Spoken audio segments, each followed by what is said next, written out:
Okay, well, we are just at 1 minute past noon, so I'm going to go ahead and kick us off today. Thanks, everybody, for joining us. Let's see, on a quick note, I'm going to put a link in the chat for any MSUM students who are logged on today.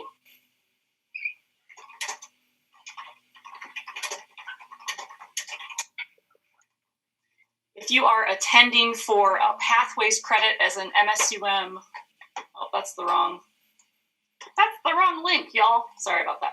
I'll get the right one in there here in a minute. If you are an MSUM student attending for Pathways credit today, do be sure that you log on or RSVP on Dragon Central to our event today. Let's talk about TERFs.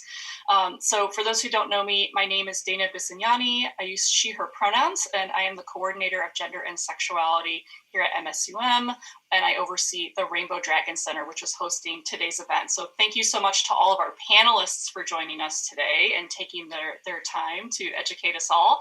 I'm going to let them introduce themselves here in just a minute. So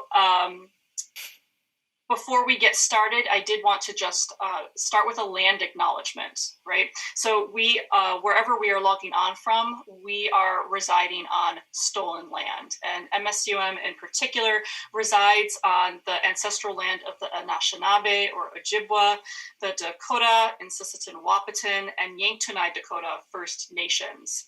So we will strive to build a better relationship between our university and the Indigenous peoples who are still present with us.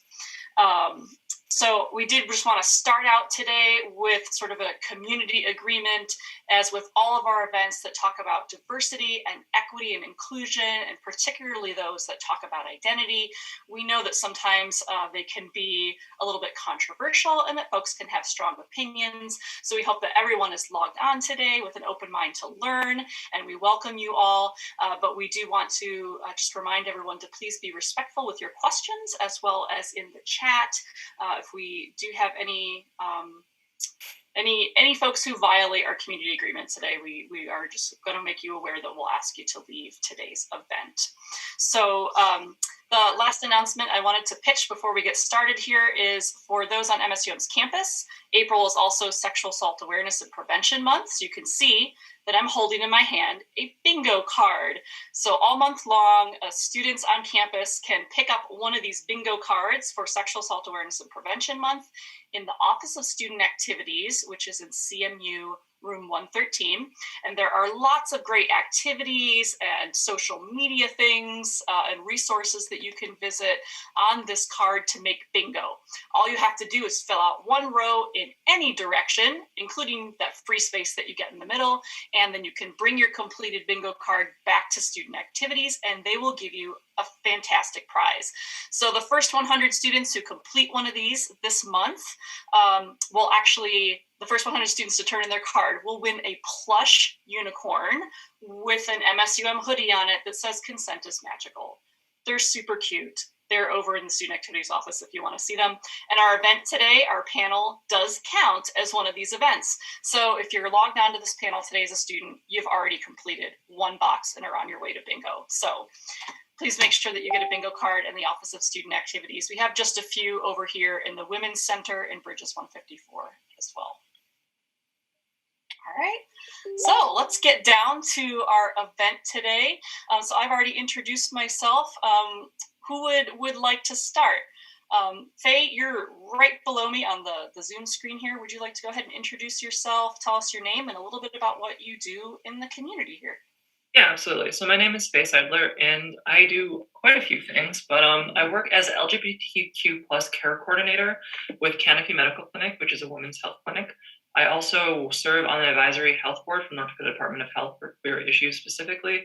Beyond that, I do a lot of general cultural competency training and education, both in healthcare and education. And most of my work is about improving outcomes for queer youth. Tends to be the focus both for queer youth and for just individuals trying to pursue healthcare. That tends to be my focus and what I do. Thank you for having me. Yeah, thanks, Faye. Okay, how about I will kick it down then to Katrina. Tell us a little bit about yourself. Hello, I'm Katrina Kesterman. I use she, her pronouns. I am president of Tri-State Transgender, which is a local and regional support group for transgender and gender nonconforming individuals in the tri-state area. In my role as president of Tri-State Transgender, I also do some political activism, very, very part-time, working on House Bill 1298 and trying to make sure that doesn't pass is my most recent endeavor. Great, thank you so much. Anthony, how about you? You introduce yourself to us. Hi, yeah, I'm Anthony. I go by they, them, or he, him. I'm just part of the trans community here in Fargo-Moorhead. I'm also part of Tri-State Transgender, and yeah, I do what I can. Okay. Jennifer, you are our last panelist. Do you want to introduce yourself to us today? Sure. Hi, my name is Jennifer Kupferman. I am a professor at MSUM. I taught there in various capacities over the last couple of years in the Women's and Gender Studies program and in political science. Before coming to MSUM, I was a human rights lawyer by training, and I worked in the field of humanitarian assistance, working with populations that have been forcibly displaced for various reasons, and working in particular with LGBTQ refugees and refugees engaged in sex work. So I'm excited to be here today. Thank you. Yeah, thank you so much. And for anyone joining who can see Emily on here, I'm not going to ask Emily to introduce themselves, but Emily's sort of running any tech troubleshooting in the background for us. So thanks, Emily, for doing that today. All right, well, thank you all for your time today. So I've got some questions that we came up with ahead of time, and I think we can just have a conversation. And for our audience, if you have questions as we go along, please feel free to type those in the Q&A function. If you scroll or hover your cursor over the bottom of the Zoom screen there, you should see an icon that says Q&A. You're welcome to type questions in there at any point during our event today, and we will get to those at the end. All right, so for our first question today, right, we know that many people log on may have only just recently heard TERF and maybe don't know exactly what it is. So for those who don't know, what exactly is a TERF and where did the ideology originate from? So I don't know who would like to start, but I will throw that question out there. Where did this come from? If I may start, I have a lot of historical context for this to share. Yeah, please. And so trans-exclusionary radical feminist was a term, I believe, coined around the 1990s. It was coined by radical feminists, not trans women, but radical feminists who identified as cis likely, to distinguish themselves from the radical feminists who were trans-exclusionary. There's often a misnomer that happens that trans individuals created this label to in some way delegitimize the points TERFs are making, but it was not created by trans women. The ideology itself started to form with second wave feminism. And it's actually really interesting because it seemed to kind of be a response to a lot of the medical treatment that trans women were getting at the time. The medical treatment for trans women starting in the 1950s and 60s, 70s in America was led mostly by male endocrinologists that had very sexist views on what it meant to be a woman. So when trans women went in for treatment, the endocrinologists would say, well, we're not going to treat you unless you are wearing dresses and high heels and have purses and are just this hyper-feminized individual, because to them that's, okay, now I can see this person as a woman. So what a lot of individuals saw outside of the medical community was these trans women that were forced to put on this hyper-femininity. And from that thought, it was this really superficial kind of appropriation of what it meant to be a woman. So based on that, we see the book, I have it right here, The Transsexual Empire, The Making of the She-Male by Janice Raymond, which was basically the TERF Bible, and the ideology that was formed from there really talks about how they think it's a very superficial identity that's attacking what it means to be a woman by basically appropriating these stereotypes. She wasn't aware, probably, however, that these were something that were forced onto trans women to get the appropriate medical treatment that they needed. So that's kind of a brief history of where that started from, originated, and kind of started to develop into our consciousness, or our consciousness and feminism throughout the 70s, 80s, 90s, and today. So while it has changed from that fundamental aspect, you can really root a lot of it from the misunderstandings and misinformations that were around in the 1980s. Yeah, thanks so much for providing that context for us, Faye. I don't know, Anthony, Katrina, Jennifer, I don't know if you'd like to add anything to that, or maybe if you can remember, when was the first time you ran into, right, TERF as a term or as an ideology? Sure. So the term TERF, or trans exclusionary radical feminist, is being credited to being coined by Viv Smythe, a freelance writer who ran a Feminist 101 blog at the time. She coined the term to describe the anti-trans rhetoric that was growing among some radical feminists, and it has lately been used to describe anyone with trans exclusionary views, whether they identify as radically feminist or not. There is some debate over whether TERF is actually a slur. I don't think it is, but those who hold the view prefer the term gender critical, similar to how white supremacists prefer the term white nationalist. In short, though, TERFs believe that transgender women are invading, or the word Janice Raymond uses is raping women's spaces by mutilating their bodies with hormones and or surgery so that they can appear less threatening to quote unquote real women. They fear the idea of a predatory male that can pretend to be transgender so that he may invade women's spaces and sexually abuse them. Some of them believe that being transgender is a mental illness or a misguided view, and they also believe that transgender men are really just misguided women and reject the notion that they are transphobic towards trans masculine individuals.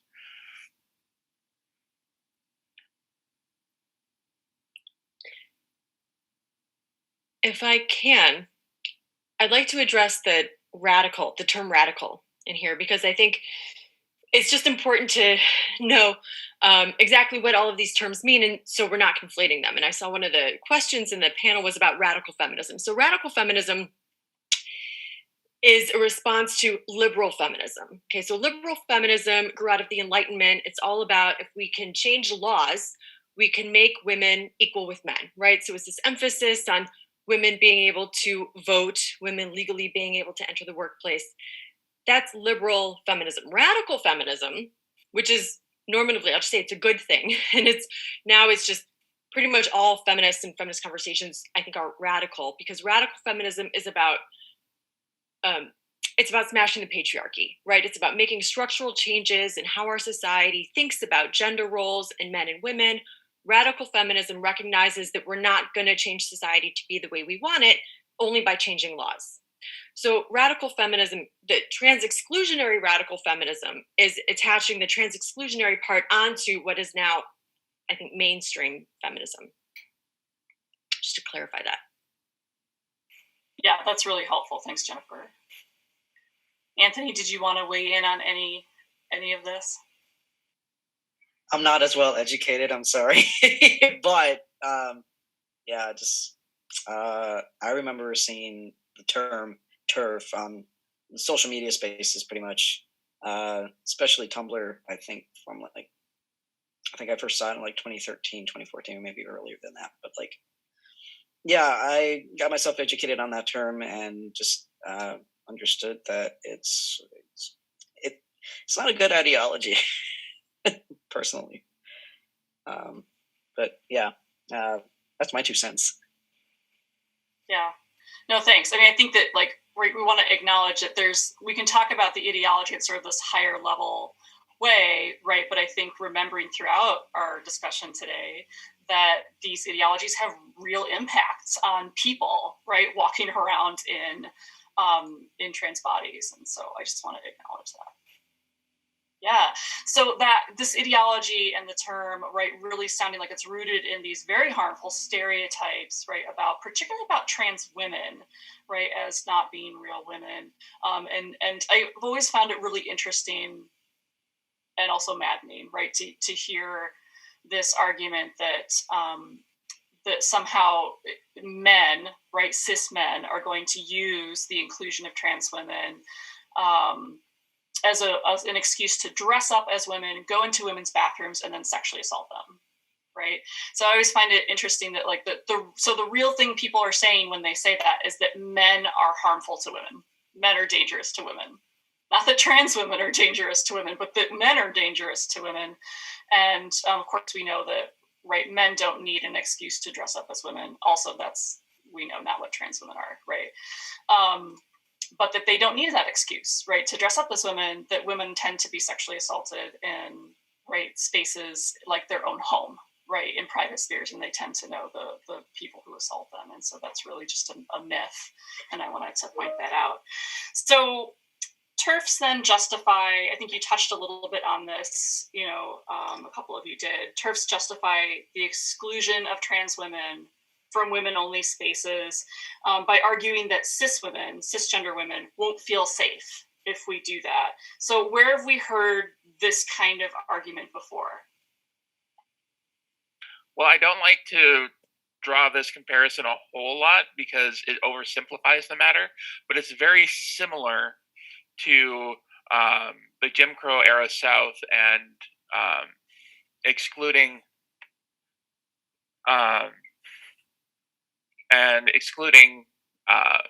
Black Americans from white-only spaces. I'm sorry, someone just posted in the chat if the panelists would please provide a coherent definition of the word woman. Unfortunately, I don't think that's possible. There are as many different kinds of women as there are women, in my opinion. There's not any one definition of woman. If you feel that you are a woman, then I believe that you can call yourself a woman. You don't have to call yourself a woman. But if you feel that you are a woman, it is my opinion that you have the right to call yourself a woman. Yeah, well, I think I'm going back to the idea, right? Simone de Beauvoir, right, in the 1940s saying, right, one is not born, but becomes a woman, right? One is socialized into being feminine, and yes, that we are who we feel we ourselves to be. Okay. All right, so I think just diving back into that question, right, if any of our other panelists would like to pick up on, right, where have we heard these arguments before, that if we include trans women in feminism or in women-only spaces, that's somehow going to create an element of danger? I'd offer that we typically always hear them when you have the us versus them mentality. And that can be rooted in sexism, it can be rooted in racism, it can be rooted in xenophobia. And it's always that fear of other. And it's a fear of speculation that's put in there and overblown to this idea that harm can come if this out group is somehow included into this in group. And if you look at how a lot of prejudices play out, they always have very similar narratives to that. It's always very similar to how they talk about the fear of what's going to happen to them based on what's going to happen from other people. And then kind of similar with what Katrina was talking about earlier with Jim Crow laws. While I mean, it's not necessarily comparable how minority stress impacts individuals, how dominant ideology can have negative impacts on individuals, plays out very similarly within groups that experience this, and that we've seen throughout history from all groups. I mean, the history of feminism, the feminist movement, as we talk about it here in the West and in the United States, is a history in many ways of exclusion. I mean, first it was, it's for the so-called first wave was, voting rights for white middle-class women, and it was excluding Black women, excluding poor women.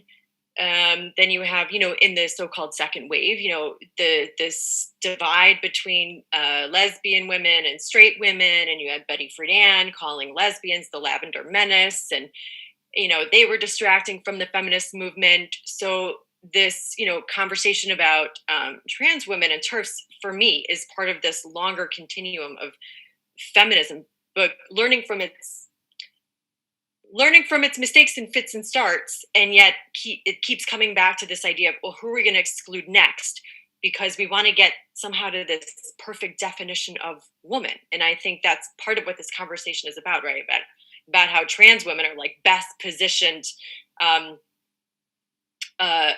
in some ways to argue what all feminism is and should be about, which is upending gender norms and ideas of biological essentialism, right? This idea of who is a woman. I think, I would agree with Katrina, anyone who wants to call themselves a woman is a woman. It doesn't mean that you feel feminine. It doesn't mean that you have certain sex characteristics. What we're trying to get at is doing away with biological essentialism and determinism. And I think that in the same way that originally the feminist movement was exclusive of other types, other women, now it's just exclusive. We're having the conversation about trans women. So it's part of a larger history.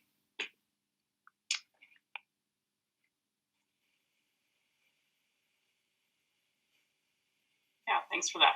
I just do want to issue a gentle reminder to our attendees today that if you have questions, please do put them in the Q&A and not in the chat so we can ask those at the end. And let's keep our questions respectful. Thank you so much. Okay, so we know that part of why TERF has become part of our popular discourse now is that a lot of several celebrities, for example, J.K. Rowling, right, the author of the Harry Potter series, have used their platforms to spread these ideas. So what might you say to those who, for example, loved Harry Potter and now find themselves feeling hurt and betrayed by the author, or right, for other celebrities who create art and then use their platform to spread these ideas? What would you say to people who are feeling really hurt and betrayed by those celebrities who do have such large platforms? I wonder who'd like to start. I would probably say, for me, when I first saw those tweets, I'm like, oh no. Harry Potter was such a big part of my childhood.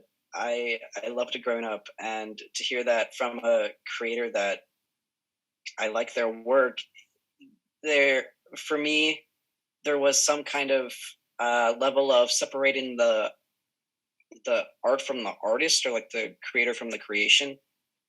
So sometimes it works, sometimes it doesn't. That's what I've primarily done. Like, I could still enjoy Harry Potter, but like,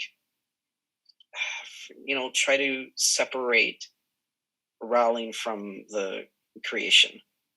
That's what I've done.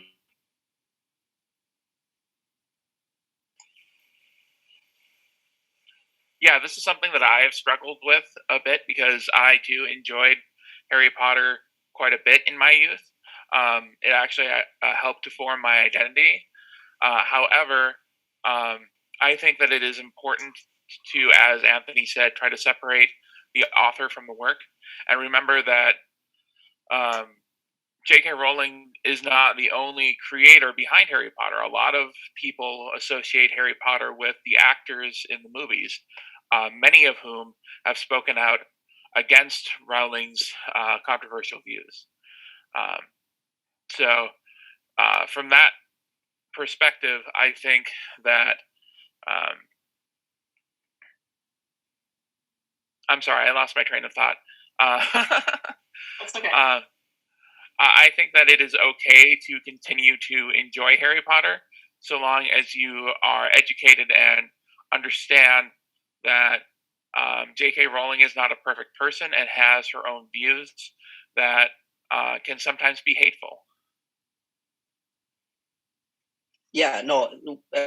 When you mention the movies, it's like, yes, because they may have the original context material from the books, but they have different directors and definitely even actors that have come out against that support trans people. And yeah, definitely agreed. Okay. Yeah, I think that that's sometimes a hard thing for people to figure out, right? Do we just not read anything produced by that artist, right, or not listen to their music at all, or is it still okay, as you said, to like sort of divorce the artist from the art? Yeah. So I think following up on that, right, we've been hearing a lot about cancel culture, especially within the context of Rowling's comments. What would you say to those who argue that we should all be free to express opinions on this subject without fear of backlash, right? That we're all entitled to our opinion. Anyone want to tackle that?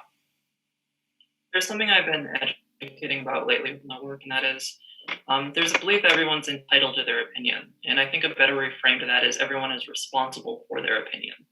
And whatever you say, whatever you do, the actions you have do have consequences. And for anything that I talk about, I expect that. I expect that if I say something that is problematic, I will be called out for it. I will be challenged for it, and I will rise up to that challenge to either change if I am wrong, do further research if it's warranted, or listen to those concerns. And this idea of cancel culture, especially with Rawlings and 200, a letter signed by like over 200 people about how it's stifling free speech, is so interesting to me because of how often it's very classist. These individuals that were signing it were people that had a lot of social clout, a lot of wealth, and in the most deeply ironic way, J.K. Rawlings, I looked up her Twitter, has something like 14 million followers or something, and to say with such a large platform that she is being canceled or her free speech is being stifled in some capacity while she's continuing to talk to millions of people is this deep irony that I find awful. A lot of it just seems to stem from classism. It stems from individuals who hold positions of power who don't want to be criticized. And it's often marginalized communities who feel the brunt of criticism when they try to speak out about either discrimination, harassment, or violence. Even with things like sexual assault, you experience so much pushback from people in power when you just try to talk about those issues. But we're expected to allow individuals in positions of power to say whatever they want, regardless of the consequences their actions may have, because, well, everyone can just say whatever they want. And you absolutely can. That is part of free speech, is you can say what you want. However, you're not immune from the consequences of what you say or the impact those consequences are going to have. I absolutely agree with Faye. Another very controversial figure in the trans community, Natalie Wynn of ContraPoints, has an excellent video about cancel culture, which I recommend people watch. I realize she's a very controversial figure because she has given a voice to people who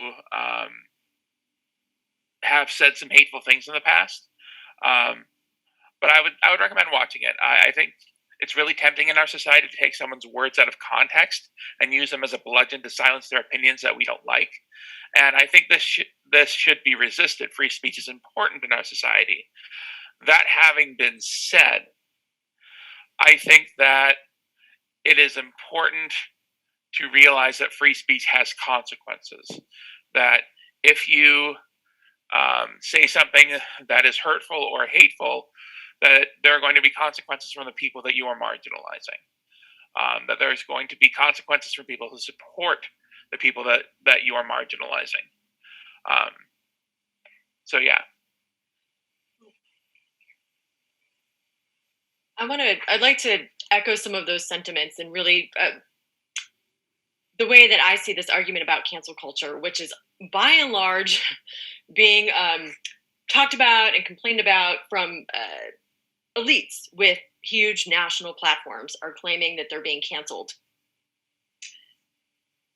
To me, it seems like they're upset they're getting pushback. These are people in positions of power, especially I love it when these cis, white, hetero men who have their own TV shows decry cancel culture as if they can't say certain things anymore. You can say things. You're going to get pushback. You just can't have the last word anymore.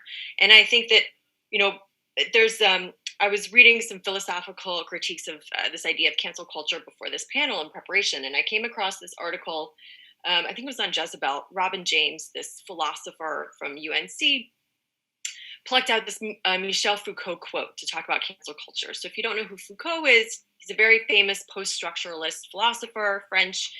Post-structuralism is all about the importance of words and language and the effects of discourse and how we say things. And this quote from Michel Foucault is so perfect.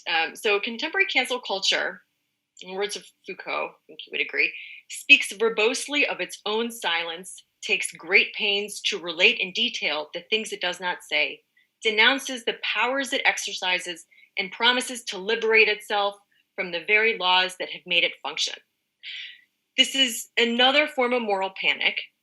And you have these institutions and these people in these centers of power who are claiming to identify crises and threats and this threat of trans inclusion and these threats of trans people that only they can purport to solve. So it's another way of using language as a way of maintaining their own power and insisting that only they can see these threats and only they can keep us safe.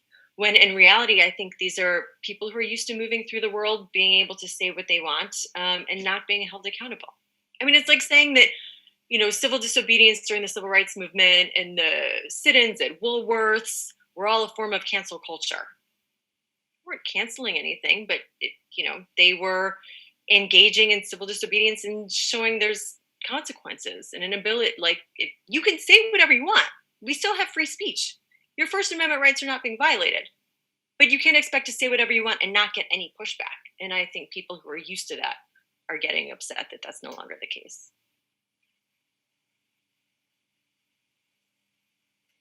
Yeah. I think we could have a whole panel just on that topic. No. Culture and free speech. We'll save that for another event, maybe in the fall. Sure. But it's interesting to think about the actual power of the people who are decrying cancel culture. Yeah. The power is being taken away. The privilege is being limited a little bit. I think. Right. Yeah. Indeed. Okay. So I don't know, before we move on to the next question, I just wanted to check in with you, Anthony, to see if you had anything you wanted to say in response to that question. No, I think you guys got the bases covered. Okay. All right.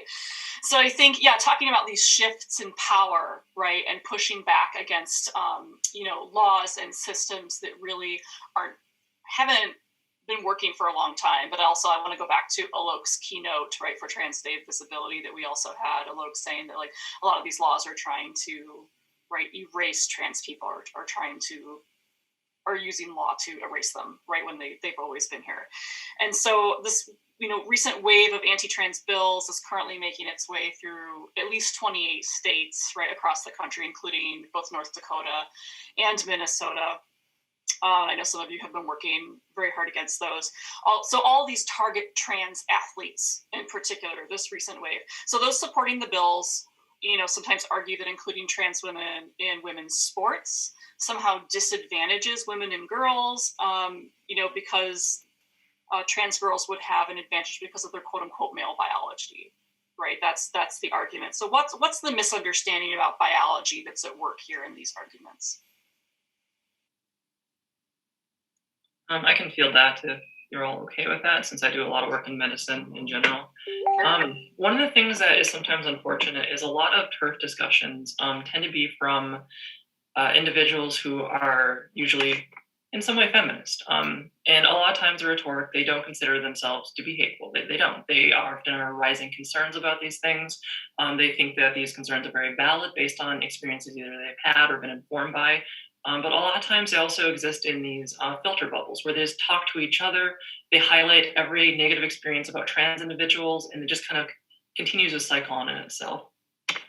But when looking at the medicine of it, when you're actually looking at biology, medical treatment, and outcomes and things like that, there's a lot of clear signs that occur. And biological essentialism is, we talked about that very briefly, but that's this kind of idea that men and women are this very distinct thing based on biology, and then our culture is inherent based on these biological aspects, and that's biological essentialism. We know that it's not.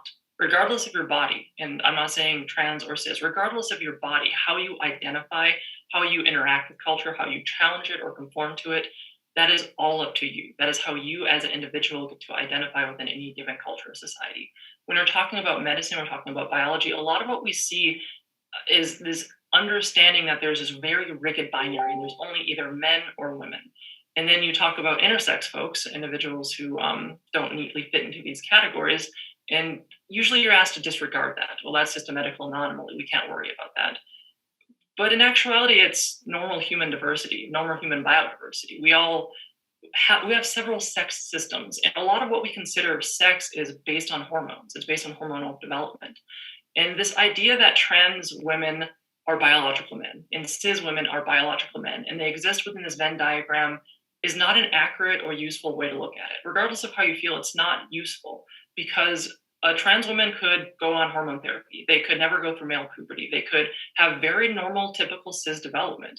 And a more somewhat interesting thing was with myoplastia. I forget the exact word offhand, but what they find is when there's actually surgery done, bottom surgery in trans women, it actually becomes just vaginal cells. Like, biology is very interesting. If you have a bone marrow transplant, your DNA changes to the DNA of the marrow you got transplanted. So this idea that there is this really constrictive, you're only male, you're only female, doesn't really work in biology. I mean, it's useful as a category. A lot of cis women, a lot of individuals who are assigned female at birth will have very standard in terms of risk, in terms of development, in terms of anything like that. Same with cis men. But if you transition, that doesn't hold true anymore. So like a trans woman who were to transition, hormone blockers, then to go through a normal transition for them into a young lady, they are not going to have any advantage whatsoever for any cis female. And to make any exclusionary or to make any discriminatory thing saying all trans women are this John Cena type, huge muscle bound like juggernauts, and all women are these weak creatures that need to be protected from this hypothetical, insanely powerful trans female athlete is really absurd when you look at the data and the research behind it. I can guarantee you most high school girls could defeat me in sports in any category. I am just not that great. So even being a trans woman myself, I am not confirmed with all of this huge advantage that we hear about. And there is a lot more research behind this. I've done hundreds of hours in it because I always look at what is the actual research saying. So that's a little bit of a look in history behind all of that. Yeah, it sort of erases this idea that there have ever been men who are not athletic, like cis men who are not athletic, and they certainly exist, right? As do cis women who like weight lift incredible amounts, right? So yeah, just erases the existence of those people as well. I don't know if anyone else would like to also add on to that. Yeah, and I think that I want to agree with everything that Faye said, because she's done a whole lot more research on this than I have, because she's awesome. But I also just want to say that another thing that gets missed in the forwarding of bills like HB 1298 is that if it were to pass, it would also force trans men who are more masculinized, who may be from puberty blocking drugs and taking testosterone, be stronger, be more masculine, would have to then compete against cisgender women, which just perpetuates the unfairness that the bill is trying to prevent. Now, obviously, it's not fair to say that transgender men are going to automatically be stronger than cisgender women, because that's just that's just perpetuating erasure, just like you said, Dana. But also the bills completely negate the idea of non-binary individuals and where they fit in the sports continuum.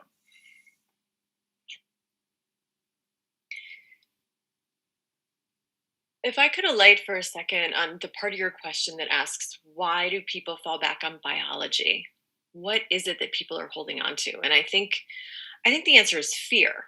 I mean, I think for a lot of people, accepting that gender is a social construct is much easier than accepting that sex is also a social construct, right? Because when we talk about gender, we talk about ideas of masculinity and femininity, and we can talk about how, well, what's feminine has changed over time if you look at styles of clothing, or, you can start out in ways that are very concrete. But with biology, and I think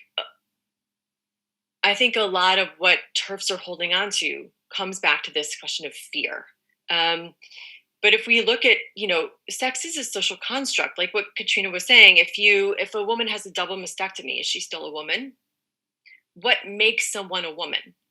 If a woman has a hysterectomy, is she still a woman? Is it chromosomes that make someone a man or a woman? Because we can look at, millions of people whose chromosomes don't exactly fit. So it becomes a moving target. But I think that a lot of it is just generated through fear. Like, this is what we've internalized. It's what we know. And this idea that if we can't even fall back on biology, then what does that mean? I think it's this fear of the unknown that is part of what is driving that falling back on biology. And if I can add one thing to this as well, is that I do think these discussions are legitimate to have. There's sometimes this idea that you have these trans rights activists that will just force equality regardless of all the consequences of it. And when you see that in discussions, you see that in groups, like I talked with filter bubbles. But I work with administrators. I work with the individual of the YWCA, which is a women's shelter. During the sports testimony, we heard from leaders in women's sports. So we're looking at the people who are experts in these fields, looking at, do trans women pose a harm? And this research says no. Do trans women pose a harm to cis women in sports? And the research, again, just says no. And when you look at the individuals who actually are operating in these fields, who are looking at all of the data and looking at the inclusivity of it and measuring, is there a consequence for this? Is there not? Is inclusion going to be helpful? They're coming to the conclusion that inclusion is going to not be harmful for anyone. So this is something that we do look at these questions. They're not ignored. We look at the research, look at the data, we look at the outcomes, and we make best policy decisions based on those, not necessarily feelings. It would be great if we could say, hey, accept everyone, and that's the end of the conversation. But a lot of this discourse is marred in misinformation. And it's marred in a deep-seated amount of fear, misinformation, bias, and prejudice. So it's sometimes hard to have those conversations about it. But I want to address that we do look at these. We look at the data, we look at the outcome, we look at what actually happens in terms of sports and everything else. Oops, looks like we lost Jennifer. Hopefully she'll be able to log back on with us. Yeah, and I think, following up on that, like I often hear some arguments sometimes around Title IX as well, and what Title IX was able to do for women in education, and oftentimes sports is the arena that is talked about most, right? Title IX really opened up a lot of opportunities for women to participate in sports, which is true, but also that, Title IX, the purpose of Title IX was never to sort of reinforce this gender binary, right? The purpose of Title IX, specifically looking in the arena of sports, was to make sure that there were, equal opportunities, right, based on gender for people to participate in sports at educational institutions, right? And it never really necessarily had anything to do with reinforcing that gender binary. But, yeah, I did see, happen to see a comment in the chat about, I sort of, creating arenas or spaces, safe spaces around bodies rather than identities. But I do want to point out that we really cannot divorce those things, right? I mean, our identities are very much rooted in the bodies we move through the world in. I think, I'll give a shout out to Sonia Renee Taylor, who's a queer Black feminist writer, does a really amazing job with the blog The Body Is Not an Apology, and with her book by the same name, talking about some of that as well. Right? Our identities are very much tied to an embodied experience in the world. Yeah. Should we move on to our next question, and hopefully Jennifer can hop back on, or did anyone have more they wanted to say before we moved on? I just want to say really quickly that I have been glancing at the chat and glancing at the comments, and I am really excited to help answer some of these questions at the end. So thank you very much for your questions and your comments. I realize that we don't agree and that we are not going to agree probably by the end of the day, but I'm really excited to have this conversation. I think that civil discourse is indeed possible between us. So thank you for your questions. Okay. All right. So I hope everyone appreciates how generous that is. Okay, so yeah, I am just sort of keeping an eye on our time as well, because I do want us to have time for Q&A. So Jennifer, glad you were able to hop back on with us. I feel like that always happens in the age of Zoom, right? So I think, I'm looking at our questions that we have left. Why is it so essential, thinking about everything we've talked about so far, why is it so essential that feminist movement includes and centers trans women and trans and gender nonconforming people in general as we move forward? Why is that so important?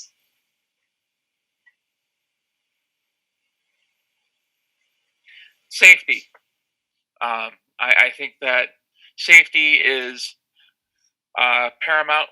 We need to include trans and gender nonconforming individuals into feminism for the same reason that I think feminism exists in the first place to humanize and equalize individuals so they aren't easily discarded or have rights stripped away or aren't easily objectified and discarded as disposable individuals.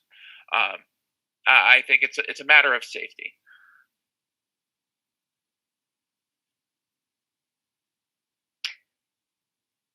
I'd like to echo that. I mean, I think that there are two main things going on in what Katrina was talking about. One is safety, and I think that I would borrow from Ibram Kendi about being an anti-racist and how there's no such thing as being not racist. You're either racist or you're anti-racist, and I think that if transphobia and complacency towards it is harmful and it results in violence. And if we're not trans inclusive in an affirmative way, if we're not promoting trans safety and trans inclusion, then you are being complacent or silent or even complicit in allowing some of this violence to continue. So I would start thinking about it in those terms, because trans exclusion, even if the intent is not to cause harm, it does cause harm.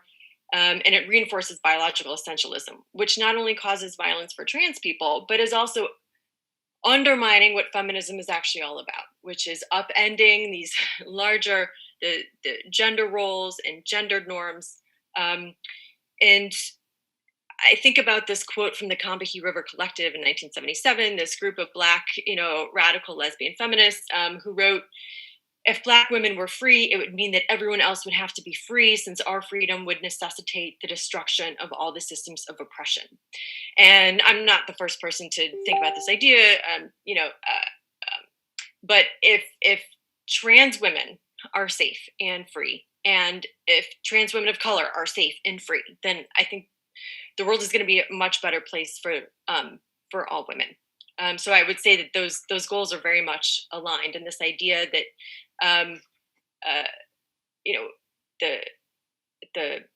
the political and social goals of the feminist struggle are the same. It's the same with trans rights, right? It's getting away from this idea that because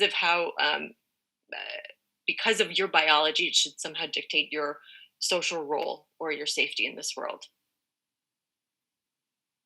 If I can add a little bit to that, I think one of the things that we lose in the transphobia, whether you consider your statements that or not, is that this violence that we instill by insisting that trans women are actually men and dangerous, who gets to identify as women? Like, let's not worry about their identity, but it's where how they are treated by other individuals, because not all cis women, so not trans women, are identified just on sight as female. And what we see is a lot of violence happening to cis women is because they don't have bodies that conform to these ideals we put on women.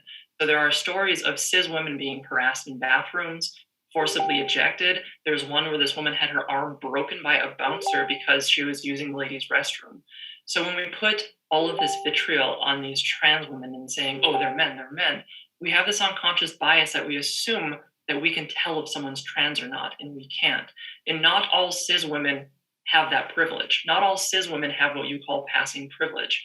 And there are a lot of women that I've spoken to, cis women, who have talked about this throughout their life, especially more women who present more in a butch manner, or more butch lesbians have talked about being harassed or excluded from women's spaces because of how their body looks. And if we understand this transphobia is limiting all women and creating situations where all women can experience harm, we can understand the unity that we need to have in addressing these issues in ways that can promote equality for everyone. Yeah. I mean, arguing over the essence of a woman is the exact opposite, I think, of the broader goal of feminism. Yeah, just seeing the comment in the chat too that many men are vulnerable in men-only spaces, right? Including gay men, sort of effeminate or pretty men, young men, disabled men. That's absolutely true, right? That is true, but I think the same is also true, right, for women-only spaces, right? We know that people of any gender or sexual orientation can, right, commit violence against people of the same gender, same sex, and that's not true only for men, it's true for women as well. So yeah, I think this sort of old idea that one gender only spaces are safe, are automatically safe is just not true, right? That's the reality of that is not true. Yeah. Anthony, did you have anything you wanted to add? Not a whole lot. Okay. You guys pretty much covered the bases, to be honest. Okay. All right, well, we have about 10 minutes left, so I want to prioritize having some questions from participants. We had a couple of questions left, but I think we can save at least one of those for the end to kind of wrap us up. So, Katrina, I know you've been looking at the Q&A a little bit. I don't know if there is a particular question that you're really eager to answer. Otherwise, I can pick something and we can start the conversation from there. And if folks do have questions they want to add to the Q&A, again, please do put them in the Q&A versus in the chat so we can keep track of them.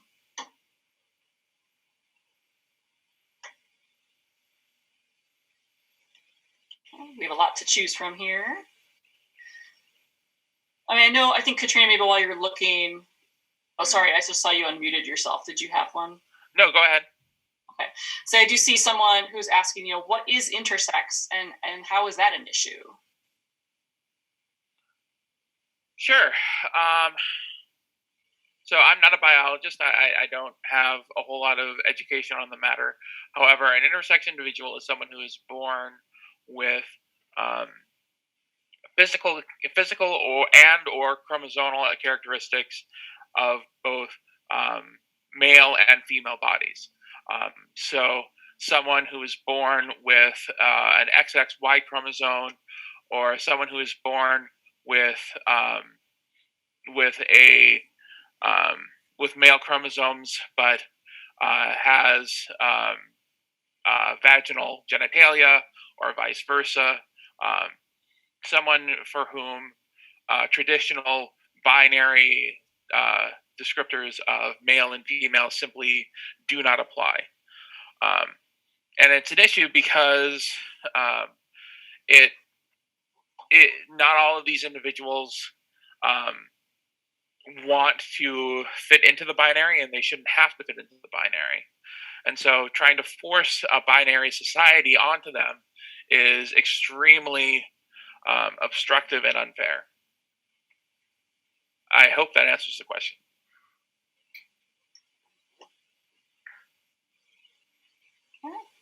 I don't know if anyone else wanted to add anything. Otherwise, I'll pick another question for us. I can just add a little bit to that.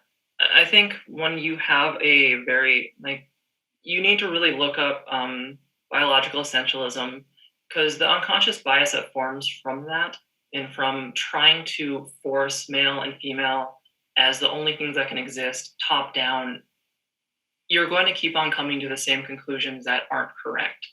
And unless you challenge that bias, then nothing we say is going to matter, because you're going to have that fundamental worldview that's not going to be changed or challenged.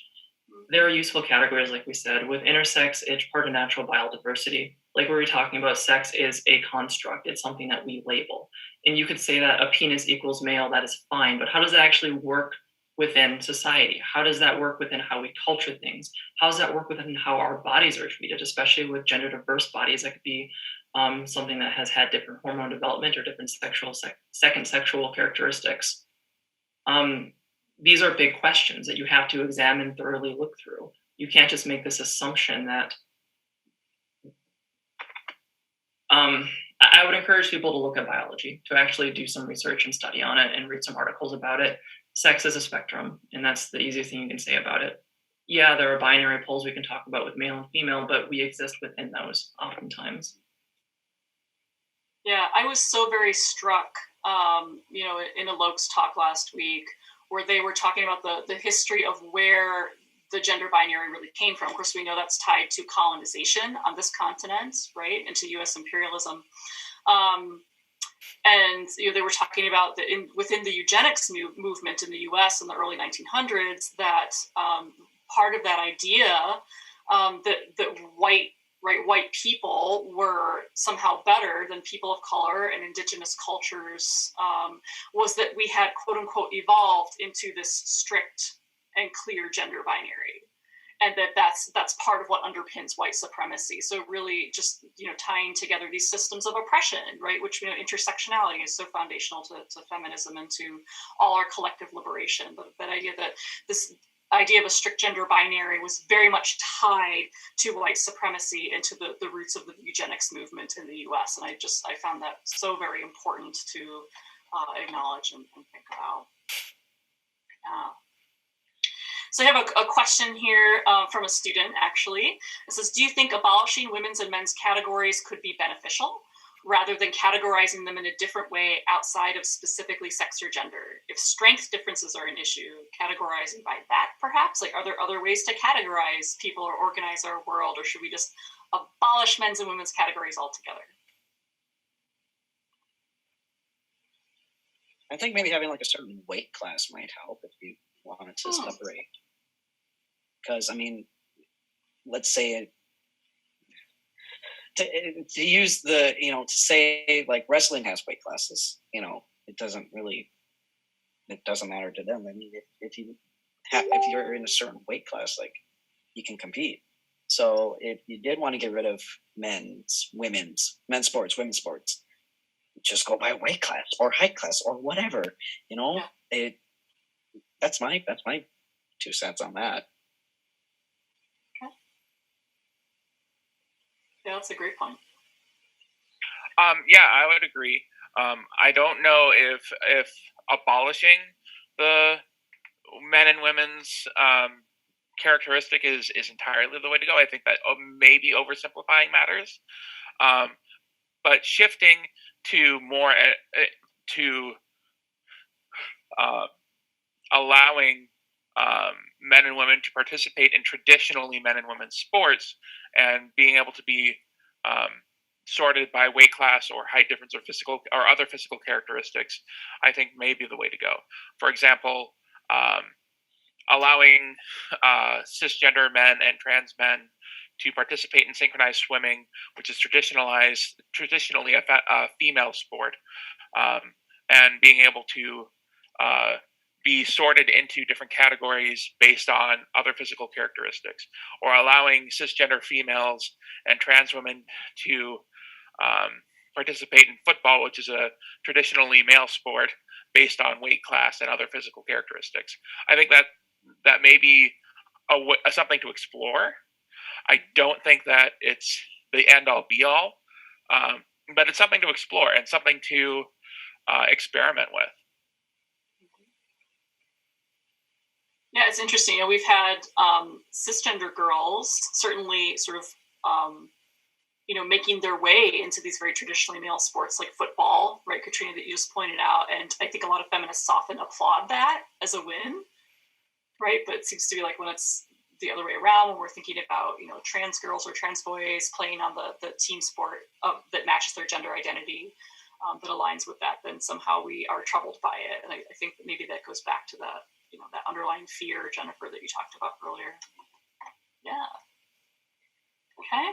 So I know we just have about a minute left. I'm going to ask maybe for those logged on today, what are some ways that feminists and other allies can help push back against some of these harmful ideologies that we talked about today and the transphobic arguments that we've discussed? What are some ways that feminists and other allies can help support the trans community?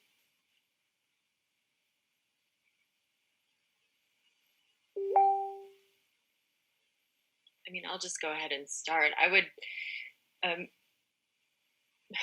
educate yourself more if you're interested. If you're interested in questions like what does intersex mean, go to organization Intersex International. Look at resources. Look at what the evidence is actually saying. But on a broader level, I would say that if you have some sort of privilege, use it. Use your privilege to push inclusion forward. Call out transphobia where and when you see it. Call out the falsehoods and the myths when you see them.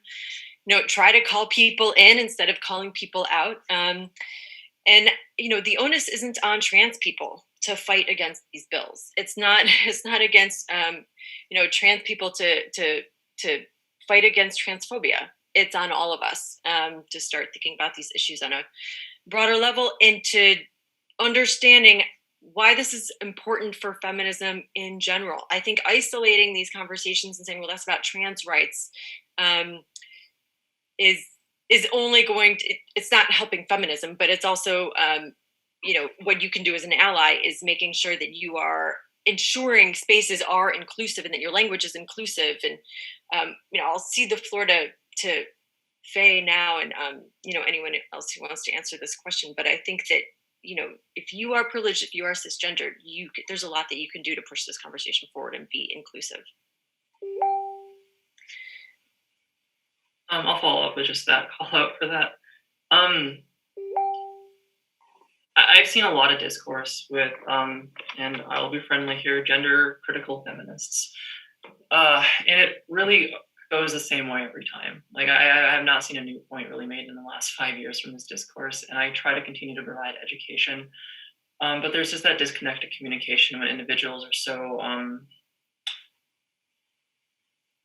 trying to be nice here, not indoctrined, but when you hear the same information over and over again, I really encourage to challenge that in yourself. And if you look up biologists, look what they're actually saying about these things. Look up feminists who have been inclusive of trans individuals. Look up Judith Butler's wonderful everything she's written about these issues.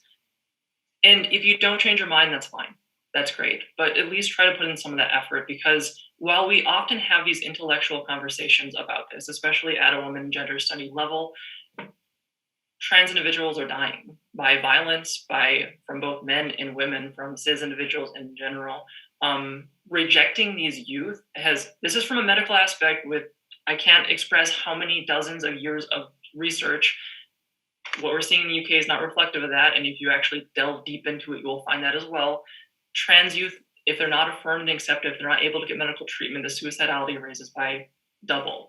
If they're not accepted, if they're not affirmed, suicidality rises. The only thing that we've seen since 100 years ago, when we started seeing treatment for trans individuals globally, or 70 years in America itself, decades of this research, is it points in one direction. Affirming them and giving them medical care allows them to have mental health comorbidities with the same level of the general population. And the idea of it being a mental health issue gets purported. It's not. If you actually talk to experts who treat this, it is not. And I so wish that people would do this research, because like I say, when I am challenged and see new information presented, I look to see what that research actually says. If I see detransition rates are 60 to 90% for these youth, so we shouldn't allow this, I looked for about 10 hours into a dozen different studies looking at what this meant. And what we actually find is that if during puberty these youth experience more discomfort, anxiety, depression, then it is very unlikely they're going to detransition after treatment. Oftentimes people don't know what the treatment actually is. But there's real consequences